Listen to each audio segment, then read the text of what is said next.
Hello everyone, welcome back. Guys, today's video on a serious matter, okay? So if you're new here, please don't forget to subscribe to my channel, like this video, share it as well. So guys, in today's video, Chimamanda is here to reply to APC as well as Wole Soyinka for the statement they made when she wrote an open letter to Joe Biden, President of the United States of America. So guys, without wasting your time, let's dive into the video so that you guys can get everything that she said in this video. And don't forget to leave your thoughts as always. Yeah, let's watch it together, guys. Get straight into it, because you called the 2023 presidential election a slap to the face of the Nigerian people and insults to the collective intelligence of Nigerians. Tell us why you see it that way. Well, I see that when I wrote that letter, because I think it's important to preserve the truth. Right. I think that when something like this happens in a country, it's really important to tell the story of what happened. One of my favorite poems has this line. It's by Robert Lowell, and it says, "And yet, why not say what happened?" So I wanted to say what happened. And what happened is that this was an election that was really unforgivably flawed, and there's evidence for that. And I felt it was important to say that. But also, I wanted to call out the U.S. for what I consider a kind of two-facedness when it comes to Africa. So, the U.S. has a long history of complicity in, sort of non-democratic elections on this continent. So recently in Congo, 2 or 3 years ago, they endorsed an election that was an absolute sham. But then the same US will turn around and criticize Congo for not being democratic. And so my point was to say, be what you say you are, right? You cannot criticize African countries for being undemocratic, while at the same time endorsing something that is quite self-evidently undemocratic. Well, that's a good point. But just delving deeper into your letter, you were quite categorical in saying that the electoral process was imperiled not by technical shortcomings, but by deliberate manipulation. Is there enough evidence in your assessment to support that claim? Yes, and I think maybe the most glaring is that we Nigerians all saw these mutilated election sheets, right? We all saw them. We saw polling unit agents talking about how what they had from the polling unit was not what was then announced formally, officially, or uploaded formally, officially. And I think for me, that's a really striking reason and an example of how this election was not about technical glitches. And can we also realize that Nigeria is full of very bright young people in tech? There's no reason for that excuse of technical glitch. And the other question then is, if it was a technical glitch, why was it possible for most people to upload the results of the other federal elections, but not the presidential? And I think most of all is that there's just been this resounding, unfortunate silence from INEC and from the chair of INEC. I think Nigerians deserve the respect of an institution that's supposed to shepherd their democracy. So nobody's come out to explain to Nigerians how that happened. There's a statement about technical glitches. It's unconvincing. And knowing how much hope and trust that Nigerians invested in this election, knowing that Nigeria is a low-trust society, means, I think, that if people really are sincere and there's really nothing to hide, then you make an extra effort to go out and explain to Nigerians what happened. Yes, that certainly makes a lot of sense to a lot of people. But in reacting to your letter, and some of the things that you said in it, the APC have suggested that you were not in Nigeria during the election and you did not vote, and therefore should not make categorical statements about an election you did not witness. What's your reaction to that? Well, I don't think it's very useful criticism. I should say, first of all, that I've never been fazed by criticism. I mean, I wrote this, of course, knowing fully well that there would be criticism from certain quarters. And I've seen a few things people have sent to me, and it's kind of been amusing to read the juvenile fulminations of non-juvenile people. But that said, I actually did try very hard. And I should say, I have two homes. I have a home here in Lagos, I have a home in the US. I'm very often here. I tried very hard to get my PVC. And the reason I tried very hard is because I had been assured that technology would save us. Right, that it had worked in Oshun, worked in Ekiti, and I think in Anambra, that it would save us. And so I really tried. And we should also talk about how difficult it was to collect PVCs and how that in itself is a form of voter disenfranchisement. And so I had done the first part, but then I couldn't collect my PVC. And so, yes, did not vote. But my not voting does not mean that I cannot comment on an election. I'm a Nigerian citizen. Every Nigerian citizen has a right to have an opinion about this election. And so when people say that Beavers worked, but IREV didn't work, which is sort of a way of countering the accusation that the technology was manipulated, really the response is both have to work for the election to be credible. Right? So Beavers was about making sure that we didn't have ghost voters, that people who were actually there voted. But that it defeats the purpose if you then do not upload the results, because those results that you have sort of you've made sure that real people voted, but then those real results, we can't see them in real time. We cannot see them as Professor Yakubu Mahmood said. He said, and I'm going to quote because I've read this so many times, that the public would be able to view the polling unit results as soon as elections are finalized on election day. Right? So I think that's a really important thing to talk about and to address with the Nigerian people. The Electoral Act says that INEC, gave INEC the legal backing to have electronic transmission of results, and did say in a format that INEC would decide. Right? And we know that format because the chair of INEC told us what the format would be when he said that these results would be uploaded at the end of voting from the polling units. And that was not done. And it seems to me strange to sort of deflect from that important issue and talk about how someone, is not in Nigeria and how... those are not the points. The point is what happened? What happened? Well, absolutely, and I suppose that is also the crux, to some extent, of the legal challenges that are ongoing at the moment in court. But in the sort of rather caustic response to that letter that you wrote to Mr. Biden, you mentioned Mahmood Yakubu there. The Tinubu team have suggested that you may face a lawsuit over an allegation contained in your letter that Mr. Tinubu may have compromised the chairman of INEC, Mahmood Yakubu, although you also point out that there is no evidence of the astronomical US dollar amount he is rumored to have received from the president-elect. Are you worried about the possibility of a lawsuit? No, and I'm not worried at all. Again, I think that these are things that try to deflect from what is really important and what is at stake. It would be very useful if people could point out what is untrue in the letter. Right, so I think it's important, we talk about, we all know these stories of people who complained about, how we voted at the polling unit is not what we're seeing reflected in the results. All of those stories, which, yes, they're anecdotes, but I think they give us useful insight into what happened in that election. In a way, it becomes a kind of, all of those anecdotes together become a kind of tidal wave of truth-telling.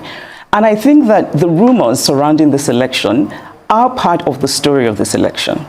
If you leave a gap in information, people will try to fill that gap. It's how human minds work. And again, like I said, our country is such a low trust society. And we're so desperate to believe in something. And then we believe in this election, it doesn't work out well. And nobody gives us a convincing reason. So of course people are going to rumor about, people being compromised. Also, our political landscape is steeped in in people being compromised. So I'm not worried about that. I think that any fair-minded person in this country who's honest will acknowledge that these rumors are circulating. I said very clearly there is no evidence for them, but I do think it's important to say in the story of this election that many people are starting to think that what explains what happened is this compromising. Yes, and of course, you supported Peter Obi, the candidate of the Labour Party in that election. He, according to the official results, came third, and we've seen a number of spokesmen from the APC suggesting that you were supporting your sort of tribesmen, to use a rather sort of old term. But in that context, what do you make of the polarization of the ethnic divisions that appear to be deepening as a result of this election? Do you see ethnicity as being politicized? If so, how dangerous is that in your assessment? Well, to address the first part, and you're right, tribesman is such an outdated and strange expression, which I think also says something about whoever is using it, right? I think that kind of accusation is a practice of what psychologists call projecting. So you're doing something, but then you accuse someone else of doing it, even though they're not. I did not support Peter Obi because he's Igbo, as I am. You know, I'm a person who does not take positions lightly. And so while I very much admire Peter Obi, respect him, there are many other Igbo men who I admire and respect, and I would never vote for them for president because I just don't think they would make good presidents. And so my support for Peter Obi is actually rooted in real things. It's rooted in my faith in his ability. And actually, I got to know him, I got to know Peter Obi years ago when he came to pay homage to my parents, because he had heard that my father was the first professor of statistics in Nigeria and that my mother had retired as the first female registrar of the University of Nigeria. And so this man just sort of arrived and said he wanted to pay homage. And I was very impressed by that because it showed me how much he values education. And then he becomes governor of Anambra State, and he takes Anambra State to #1 in education. And I remember being very impressed by the story of how he had given his personal phone number to all of the senior prefects in secondary schools in Anambra, which I think also showed me that he's interested in what ordinary people think. Right? You know, you don't just want to hear from the administrators, you want to hear from the students about what's really happening. And his focus on insecurity, he really tackled kidnapping in Anambra. And I also remember that he really sort of clashed with the Anambra elite when he was tackling insecurity and kidnapping. And that showed me that he's quite decisive. He even has a bit of a stubborn streak. You know, he's very focused on things. And so that's really why I support him. So this idea of sort of ethnicity is just really, again, I think it's a way of deflecting. Let's focus on what really matters. It's unfortunate that, you know, and can I just say that I think that it's only one part of the political spectrum that is politicizing ethnicity. And I think it's very unfortunate. You know, I don't think most people in Nigeria really care about ethnicity as much as they care about having a country that works. You know, we want good leadership. We want the hospitals and the schools and the roads to be good. And whether, and that affects everyone, Igbo, Yoruba, Ijo, it affects everyone. Yes, again, people would agree with that assessment from you. But I wonder if I might change direction slightly and get your thoughts on the Nobel laureate Wole Soyinka's assertion on Arise News about reactions to the election results by the Labour Party's vice presidential candidate, Yusuf Datti Baba Ahmed. Comments which Professor Soyinka described as fascistic. I mean, do you see that as part of the demonization of Mr. Obi and his running mate, as some have suggested, or do you agree that Datti Baba Ahmed went or rather overstepped the bounds, and Professor Soyinka was in that regard justified to call him to order. I mean, I know you hold, or at least you have held, Mr. Soyinka in high esteem. I still do. I have a lot of love for Professor Soyinka. I admire him, I respect him as a thinker, as a writer. I think everyone should read The Man Died, and Ake, his memoir, is beautiful, right? But at the same time, I disagree very strongly with him about this particular issue. And actually, because I respect Professor Soyinka so much, I went back and watched the interview. I had watched it when it aired initially, but I went back and watched it because I thought, am I missing something? And I think fascist is a really strong word. You know, fascist actually often makes me think of Mussolini's Italy. But I think we use it now, you know, sort of to address this kind of authoritarianism that's often populist and right-wing, you know, like in Hungary, and even the former American president. And when you look at those situations, you can see why they have been termed fascist. And I did not see any reason that Mr. Dati Baba Ahmed's interview would have been termed fascist. You know, I think he was making a very strongly felt point about the elections. What he was saying, which again I thought seemed fairly reasonable, is that if our democracy is rooted in our constitution, and you then swear in a person who's been elected unconstitutionally, then you are in fact ending democracy. I think it's quite a reasonable position. Of course, we can argue about what that bit in the Constitution means, right? And I'm actually grateful for this whole election period because it's made me read things I probably never would have, such as the Nigerian Constitution, and also made me have quite a few suggestions for editing. But anyway, I think now we're talking about what does "and" mean, right? So Mr. Dati Baba Ahmed is saying that it's, you know, 2/3 and the FCT, and that's separate. And it's a reasonable argument. You know, "and" is a conjunction. We use it in that context often to mean plural, right? So we say Aisha and Yemi are coming. And we don't say Aisha and Yemi is coming. That's because they're two separate things, two separate entities. And of course the court will interpret, but I don't think it's unreasonable for educated Nigerians who can read and who know what the word "and" means to make their own interpretations and to argue it. And of course the fact that the Labour Party is in court means that they do not believe that this election is constitutional. And so I just didn't, I didn't quite see why it would be termed fascist. I mean, we could, I think a charitable way of reading Professor Soyinka's comment is that Professor Soyinka himself, I think it's fair to say that he is not given to restraint in language in general. And so maybe that's where that word fascist came from. However, I have suggestions for what we could use fascist for. We could use fascist for INEC. Because as it is right now, many Nigerians feel deeply cheated by INEC, deeply disenfranchised by INEC. And there's an authoritarianism, which obviously is the basis of fascism, at the center of manipulating an election. Because what you're doing is you're gagging people, you're forcibly taking away their voice. That is fascist. Fascist is all of the violence that happened during the elections. Fascist is the way that some people remain silent about that violence. Fascist is, fascist is a government that hasn't come out to address the very tangible and palpable discontent in this country.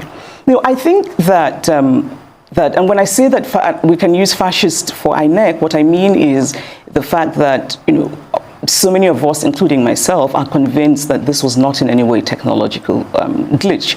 I think that Professor Yakubu had an opportunity for heroism, and I think he wasted it spectacularly. Because he could very easily have become the hero of not just Nigerians, but Africa, because so many Africans are watching.